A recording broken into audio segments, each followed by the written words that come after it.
પૂર્વ પ્રધાનમંત્રી અટલ બિહારી વાજપેયીની 100મી જન્મ જયંતિ।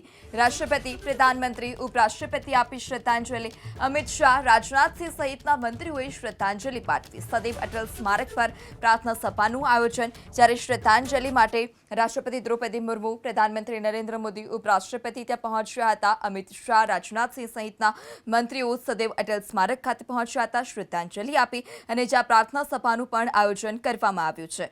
તો પીએમ મોદી સહિતના દિગ્ગજોએ ત્યાં શ્રદ્ધાંજલિ પાઠવી હતી। આ દ્રશ્યો શ્રદ્ધાંજલિ સમયના અટલ બિહારી વાજપેયીની 100મી જન્મજયંતિ અને જેને લઈ સદૈવ અટલ સ્મારક પર પ્રાર્થના સભાનું પણ આયોજન કરવામાં આવ્યું છે। શ્રદ્ધાંજલિ માટે દિગ્ગજો પણ ત્યાં પહોંચી રહ્યા છે। અટલ બિહારી વાજપેયીનો જન્મ 26 ડિસેમ્બર 1924ના રોજ ગ્વાલિયરમાં થયો હતો અને તેમણે માત્ર એક સારા રાજકીય નેતા તરીકે જ નહીં પરંતુ એક સારા કવિ તરીકે પણ ખૂબ પ્રસિદ્ધિ મેળવી હતી। તેમણે એક શાનદાર વક્તા સ્વરૂપે લોકોના મન જીત્યા હતા।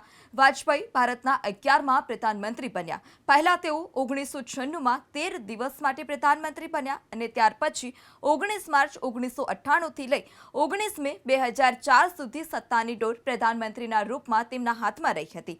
અટલ બિહારી વાજપેયી 1942માં રાજનીતિમાં આવ્યા અને જ્યારે તેમના ભાઈની પ્રેમથી ભારત છોડો આંદોલન દરમિયાન 23 દિવસ માટે ધરપકડ કરવામાં આવી હતી।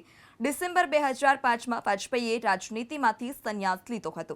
જ્યારે ભારતના તેઓ 11મા પ્રધાનમંત્રી છે। તેઓ ન ફક્ત એક સારા રાજકીય પરંતુ એક સારા કવિ પણ હતા અને તેમણે શાનદાર વક્તા તરીકે લોકોના મન પણ જીત્યા હતા। ત્યારે આજે તેઓની 100મી જન્મજયંતિ અને જેને લઈ તેઓને શ્રદ્ધાંજલિ પાઠવવા માટે દિગ્ગજો પણ પહોંચ્યા હતા। પીએમ મોદીએ પણ તેઓને શ્રદ્ધાંજલિ આપી।